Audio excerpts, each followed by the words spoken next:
वास्तव में देवधरा है। ऐसे हमारे देवधरा से पधारे हुए हिमाचल प्रदेश के माननीय मुख्यमंत्री मान्यवर श्री जयराम दास जी ठाकुर, हरियाणा विधानसभा में स्पीकर और पंचकुला से ही हमारे विधायक श्री ज्ञानचंद जी गुप्ता, और जिस जिले में ये आदि बद्री का स्थान आता है, क्योंकि स्वयं शिक्षा मंत्री जी बता चुके हैं कि इनका वहां उस इलाके से बहुत संबंध है, बहुत निकट का एक प्रकार से इन्होंने उसको देख करके सारा जो अपने मन में एक चित्र खींचा हुआ है दादी जी की कहानी से इन्होंने जो बात सुनाई है, ऐसे हमारे जगाधरी विधानसभा से विधायक और हरियाणा सरकार में शिक्षा मंत्री श्री कंवरपाल जी, इसी क्षेत्र के हमारे लोकप्रिय सांसद श्री रतन कटारिया जी,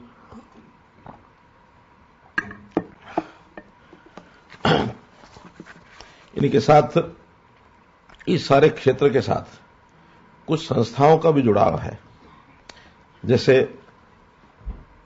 जिक्र किया गया कि सरस्वती को लेकर के ही एक बोर्ड बनाया गया, हरियाणा सरस्वती धरोहर विकास बोर्ड। वो बोर्ड भी लगातार इस सारे कामों में प्रयत्न करके और इसको कैसे आगे बढ़ाया जाए, तो उनके सदस्यगण, आदि बद्री, आदि केदार, मंत्रा देवी, कपाल मोचन, ये बहुत प्रसिद्ध तीर्थ हैं। इन सब तीर्थों के लिए एक श्राइन बोर्ड भी बनाया गया है। उस श्राइन बोर्ड के सदस्य भी आज आए हैं ताकि उनका भी सीधा संबंध इस सारे क्षेत्र से है। आदि बद्री से 4 किलोमीटर आगे एक स्थान है लोहगढ़, जहां मंदावीर बैरागी मंदा सिंह बहादुर की जब वो देश के लिए लड़ाई लड़ रहे थे और उन्होंने जुल्मों का प्रतिकार किया गुरु गोविंद सिंह जी के आदेश पर, उस समय उन्होंने अपनी राजधानी बनाई थी लोहगढ़ में। वो स्थान भी मात्र 3-4 किलोमीटर आगे है। उस लोहगढ़ स्मारक ट्रस्ट के भी हमारे सभी पदाधिकारी और सदस्यगण, दोनों प्रदेशों के हमारे मुख्य सचिव, सेंट्रल वाटर कमीशन के चेयरमैन श्री R.K. सिन्हा जी, अन्य सभी अधिकारीगण, उपस्थित सज्जनवृंद, आज का ये अवसर वास्तव में एक ऐतिहासिक अवसर है। वो सारा घटनाक्रम, यानी लगभग 35 वर्ष का घटनाक्रम जिससे मैं स्वयं जुड़ा हुआ हूं, वो आज चित्र घूम रहा है। 1986-87 में मैं यमुनानगर में संघ का जिला प्रचारक था। उस समय जगाधरी जिला कहते थे हम, बाद में यमुना जिला बना। मान्यवर दर्शनाथ जी जैन से निरंतर भेंट होती थी, वो जगाधरी रहते थे। उनके मन में 2 विषय, ऐसा जैसे जीवन का कोई लक्ष्य लेकर के चल रहे हो, इस प्रकार से 2 विषयों को लेकर के वो चल रहे थे। एक उसमें सरस्वती शोध और दूसरा पानीपत के अंदर जो पानीपत की लड़ाइयां हुई, वहां पर शहीद योद्धा स्मारक, ऐसा करके एक बड़ा कोई प्रकल्प किया जाए। ऐसे 2 विषय उनके जीवन के एक प्रकार से टारगेट लेकर के वो चल रहे थे। जब भी मिलते इन विषयों पर वो चर्चा करते। उसी दौरान डॉक्टर विष्णु वाकड़कर जी इतिहासकार हैं, वो इन चीजों पर बहुत कुछ शोध करते रहते थे, तो नहीं रहे। तो पता लगा कि वो सरस्वती के ऊपर कुछ शोध करने के नाते से आ रहे हैं और यात्रा करेंगे। जैसा बताया, आदि बद्री से वो यात्रा शुरू हुई और कच्छ तक वो यात्रा गई। मैं केवल 4 दिन ही उनके साथ रहा था, प्रारंभ में आदि बद्री से शुरू होकर, और हरियाणा का हिस्सा लगभग ये पेवा कैथल तक, इस हिस्से को 4 दिन में उन्होंने कवर किया। और बहुत जानकारियां, हमको नहीं कोई जानकारी थी कि सरस्वती नदी, उसका कोई अंडरकरंट है, आदि बद्री, और यहां पहाड़ों से पीछे से नदी कभी रही होगी हजारों साल पहले, वहां पहाड़ों का विघटन हुआ, टाइटैनिक, ऐसे परिवर्तन आते हैं पहाड़ों में। उस समय सरस्वती जो बहुत विशाल नदी कभी हुआ करती थी, उसका पानी अवरुद्ध होकर के और साइडों में निकल गया। अब साइडों में निकलने के बाद जो आसपास की नदियां हैं, सबसे पहले तो पास की यमुना है, फिर गंगा का भी स्रोत गंगोत्री है, इधर सतलुज है, व्यास है, या फिर सिंधु नदी है पीछे से, तो ऐसा माना जाता था कि ये पानी सारा उन नदियों में जाकर के चला गया और फिर मान्यता बनी कि सरस्वती लुप्त हो गई है, अंदर ही अंदर बह रही है। जो ये मान्यता कही जाती है प्रयागराज में कि त्रिवेणी वहां है, वहां भी गंगा यमुना और सरस्वती कहा जाता है। उस समय तो नहीं ध्यान में आता था, आज ध्यान में आता है, क्योंकि जब सरस्वती का पानी सब नदियों में चला गया तो कोई कहीं से भी उसकी कल्पना कर सकता है कि यहां भी सरस्वती निकल रही है, यहां भी निकल रही है, यहां भी निकल रही है। तो इसीलिए उसकी मान्यता यह बनी कि दोनों नदियां और उनके अंदर सरस्वती का भी पानी है, तो सरस्वती का पानी नीचे से निकलता है। लोग दिखाते भी है दृश्य, इधर से यमुना आ रही है, इधर से गंगा आ रही है, जहां मिलती है वहां थोड़ा पानी का रंग, क्योंकि दो नदियों का पानी मिलेगा तो मिल करके रंग तीसरा कुछ और भी बनेगा, मिश्रण हो जाता है उस पानी का। तो जब तीसरा रंग वहां दिखाई देता है तो लोग कहते हैं तीसरा रंग जो है सरस्वती का है, पानी है। कुल मिलाकर ये किंवदंतियां हैं, कहानियां हैं, मान्यताएं हैं। लेकिन साइंस के माध्यम से भी जब इसका चित्र लेने लगे सैटेलाइट से, तो सैटेलाइट तो हर चीज को खोज के ले आता है। अंडर करंट्स आज भी सरस्वती की इसी मार्ग पर हैं, जो मार्ग आज ये बताया जा रहा है कि आदि बद्री से लेकर के और कच्छ तक नीचे अंडर करंट है और पानी बहता हुआ सैटेलाइट के माध्यम से दिखाया गया है। क्योंकि जो भूवैज्ञानिक होते हैं उनको सब पता होता है कि अंदर नीचे जमीन के अंदर क्या क्या क्या प्रवाह है, कैसे है। कुल मिलाकर के मान्यता और फिर इसके प्रति लोगों में जो श्रद्धा, आम समाज में मुस्तफाबाद नाम का एक कस्बा यमुनानगर में थाना छप्पर के पास है, तो मैं लगातार सब जगह जाता था। तो वहां मैं जब गया तो एक तालाब में, तालाब है कोई बहुत साफ नहीं था उस समय, वो वहां महिलाएं जाती हैं, साफ पानी नहीं भी है तो भी आचमन करती हैं। मैंने पूछा कि क्यों इस पवित्र, इसका भाव क्यों बना हुआ, इसके प्रति श्रद्धा क्यों है। कहने लगे इसका नाम सरस्वती तालाब है और ये सरस्वती नदी का हिस्सा है। और एक नई बात जुड़ गई। फिर पेहवा में पता लगा कि वहां भी जहां पितृदान करने के लिए लोग जाते हैं, तो वहां जिस सरोवर में पिंड का दान किया जाता है कि वो सरस्वती का पार्ट है। हम जाएं पिपली, तो पिपली में जू जहां है बिल्कुल बस स्टैंड के पास, वहां पर एक बोर्ड लगा हुआ है, ये बहुत पुराना उस समय से लगा हुआ है, सरस्वती। अब लिखा हुआ तो नाला था वहां, सरस्वती नाला, क्योंकि पानी कम है तो नाला ही बन गया वो। तो ऐसा ये लोक किंवदंतियों के माध्यम से पता लगा कि वास्तव में सरस्वती का यहां कुछ लेना देना है। अब क्या करें, कैसे करें, उसमें से विचार आया कि इसमें कोई ना कोई धारा, एक धारा प्रवाह पानी का बनना चाहिए। कैसे बनेगा, कितना बनेगा, उसकी कोई योजना कल्पना नहीं थी। तो ये लगा कि ये जो हमारी शिवालिक की पहाड़ियां हैं, इनमें से जो पानी आता है, मुख्य रूप से तो आदि बद्री, दो खोल है वहां, मात्र खोल और बेड़ो खोल। उन मात्र खोल और बेड़ो खोल में भी ठीक कहा जयराम जी ने, वो थोड़े आगे हिमाचल में ही चली जाती हैं और हिमाचल के अंदर भी हम कई किलोमीटर तक घूम के आए। दोनों तरफ पेड़ हैं, बड़े ऊंचे ऊंचे पहाड़ हैं, पानी बहुत थोड़ा है। तो उसमें यह पता लगता कि जितने ऊंचे पहाड़ ये कटे हुए हैं तो वास्तव में बहुत पानी रहा होगा यहाँ।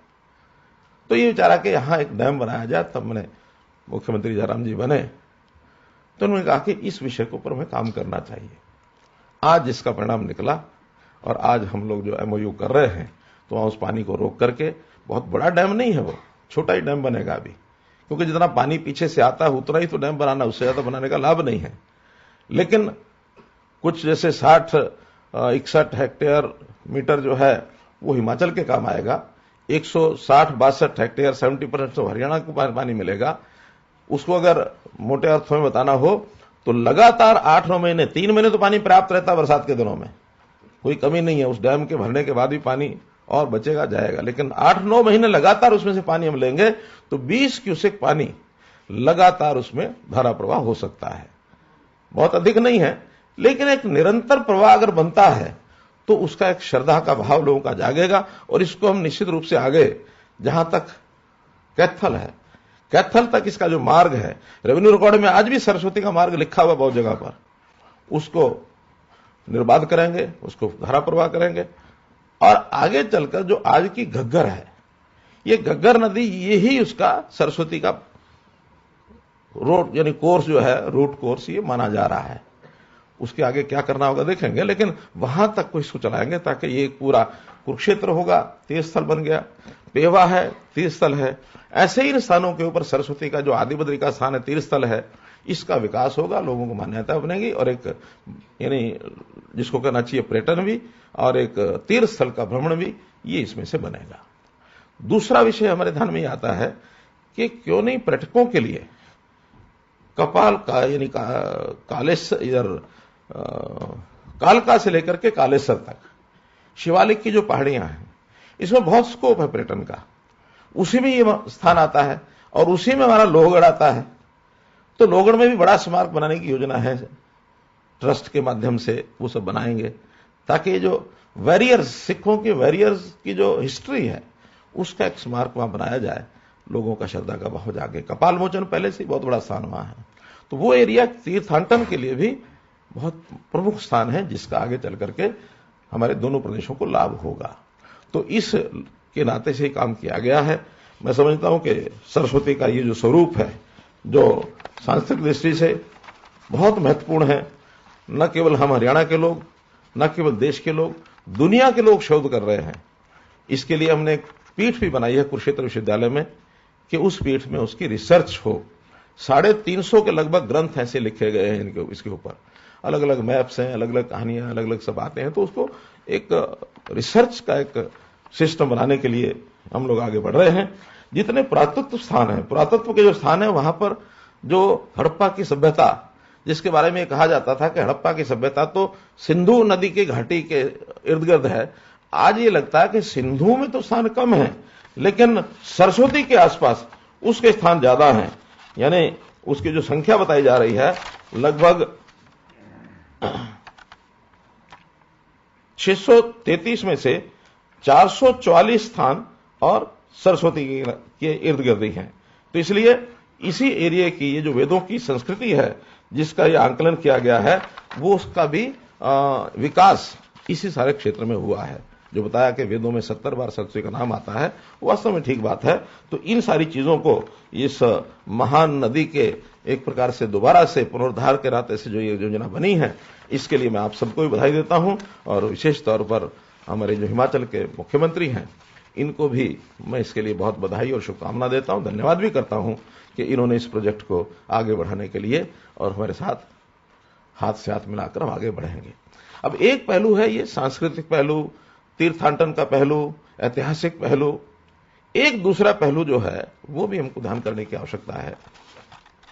जैसे बताया पानी तो पहाड़ में ही आएगा, वर्षा ज्यादा वहां होती है, लेकिन पहाड़ में पानी रुकेगा नहीं, बह के नीचे आएगा। अब जब नीचे आता है तो अच्छा भी हम झेलते हैं, बुरा भी हम झेलते हैं। अच्छा तो यह है कि पानी हमको सिंचाई के लिए मिलता है, बुरा ये होता है कि थोड़ा सा ज्यादा आ जाए तो फसलों की तबाही भी पानी करता है। तो हमको तो दोनों तरफ से सतर्क रहना है, पानी का उपयोग भी करें और तबाही भी ना हो। बाढ़ भी स्थान स्थान पर आती है। हमारे यहाँ वाटर लॉगिंग के लगभग 7 लाख एकड़ हरियाणा में वाटर लॉगिंग है। जहां पानी अधिक हो जाता है वहां वाटर लॉगिंग हो जाती है, वहां की फसल वैसे खराब हो जाती है। तो इस पहाड़ के पानी को बहुत बड़ा डैम तो अभी कोई एक तो कल्पना हमने की है और वो योजना आज ही बताई है हमने चीफ सेक्रेटरी हिमाचल को भी और मुख्यमंत्री जी वहां थे ही कि हथनी कुंड यमुना, इस हथनी कुंड का जो हमारा बैराज है वो बहुत छोटा है, बहुत थोड़ा पानी रुकता है, लेकिन वर्षा में 6 लाख से लेकर 8 लाख क्यूसेक पानी कभी कभी वहां आता है थोड़े दिन। अब उस पानी का उपयोग हम कर नहीं पा रहे हैं, तो उसका थोड़ा पीछे एक बड़ा बांध हम बना करके या इवन डैम बनेगा, डैम के वहां बिजली भी पैदा होगी, तो उसकी एक योजना मोटे रूप से कंसीव की गई है। मैं स्वयं वहां 2 बार होकर आया हूं कंवरपाल जी के साथ, क्योंकि वो क्षेत्र कंवरपाल जी के एरिया में आता है। तो उसके लिए हमने एनओसी मांगी है और आज प्रिंसिपली मैं मान के चलता हूं कि इसकी एनओसी हमें कम से कम उसका सर्वे करने के लिए मिल जाए, बाकी बातें फिर करेंगे। तो ये एक एनओसी हमको मिल जाए तो वहां बहुत बड़ा डैम बनने से पानी की जो कमी आज चाहे दिल्ली चिल्लाता है, क्योंकि दिल्ली के लोग भी पानी बार बार औरतों के बस चलता नहीं है, हरियाणा पानी नहीं दे रहा, हरियाणा पानी नहीं दे रहा, तो कम से कम वो पानी की कमी भी पूरी हो सकती है। फिर यमुना के अंदर 3 महीने के बाद जो पानी आता है वो वेस्ट वाटर ही जाता है, गंदा पानी चलता है, तो यमुना कभी भी साफ पानी 9 महीने चलती नहीं है। लेकिन अगर हम 20 क्यूमेक पानी, कोर्ट ने आदेश दिया हुआ है, वो पानी अगर छोड़ते हैं उस डैम से तो फिर यमुना में भी धारा प्रवाह पानी चलेगा। आज की जो गंदगी है वो समाप्त होगी, कम होगी, और आगे खास करके मथुरा के साइड में जो पानी गंगा का है उसमें कुछ थोड़ा उपयोग करने लायक पानी भी वो हो सकता है। बिजली भी वहां बनेगी, वो आपस में बैठ करके तय करेंगे कि पानी का उपयोग जितना भी हिमाचल कर सकता जरूर उसमें से करे, क्योंकि सीमाएं हिमाचल की, पानी जहां है वहां आसपास तो उपयोग होगा। ऊपर तो चढ़ाई हो नहीं सकती, तो ऊपर तो जहां इनको रोकना होगा अपने आप रोकेंगे, लेकिन उस पानी में से आसपास हिमाचल भी उपयोग करे। उसमें उत्तर प्रदेश का भी बॉर्डर लगता है, वो भी उपयोग कर सकते हैं, और उसमें हरियाणा और दिल्ली को पानी मिल सकता है। बिजली बनेगी, हम मिलकर के उसका उपयोग कर सकते हैं, मिलकर के उसको बना सकते हैं। 3 बड़े प्रोजेक्ट यमुना के अपर रेंजेस में पहले से बन रहे हैं, 2 तो बन रहे हैं, एक का भी एमओयू होना है, हमने सुना ही होगा, रेणुका, किसाऊ और लखवार। उसके बाद चौथा ये बनता है तो पानी की बहुत समस्या इन सब प्रदेशों की समाप्त होगी, ऐसा उसमें से एक हमको लगता है। ये जो शिवालिक की रेंज है, इस शिवालिक रेंज में भी 12 छोटे डैम, जैसा एक ही आज साइन हुआ है, ऐसे 11 और हैं इसके अतिरिक्त। वो भी हमने सेंट्रल वाटर कमीशन को भेजा हुआ है, और उसके सर्वे के लिए हिमाचल प्रदेश से भी हम एनओसी सब लेंगे। लेकिन वो भी अगर बनता है तो उसका भी उपयोग, जैसे आदि बद्री का बताया, ऐसा ही उपयोग हिमाचल को भी होगा, हरियाणा को भी होगा, और पानी यानी समय जब आवश्यकता होती है उस समय उस पानी का उपयोग ये सब कर पाएंगे। एक विषय आज हमने और निकाला है कि मोरनी क्षेत्र अब धीरे धीरे टूरिज्म के नाते से विकसित हो रहा है, लेकिन बड़ी कठिनाई अब पानी की है। पानी की इस कठिनाई को भी दूर करने के लिए आज हमने कहा कि एक जो पीछे नदी बहती है वहां भी कोई एक छोटा बैरियर, कोई डैम बन करके उस पानी का भी हम उपयोग कर सकें, इसका भी हमने आग्रह किया है। तो पानी का दोहन, पानी का उपयोग एक विषय, और सांस्कृतिक और हमारी जो ऐतिहासिक पृष्ठभूमि है जिसके अंदर लोगों की श्रद्धा है, उस नाते से तीर्थाटन को और बढ़ाया जाए, पर्यटन को और बढ़ाया जाए। इस नाते से हिमाचल सरकार के साथ हम मिलकर के काम करने वाले हैं, और मुझे विश्वास है पूरा कि हिमाचल सरकार हमको पूरा सहयोग करेगी, जिसमें से परस्पर दोनों ही प्रदेशों को लाभ होगा, और इस नाते से पानी की जो आवश्यकता है वो सबकी पूरी होगी। यही आज के इस एमओयू का साइन करने का जो हमारा पर्पस था, हमारा उद्देश्य था, वो पूरा हुआ।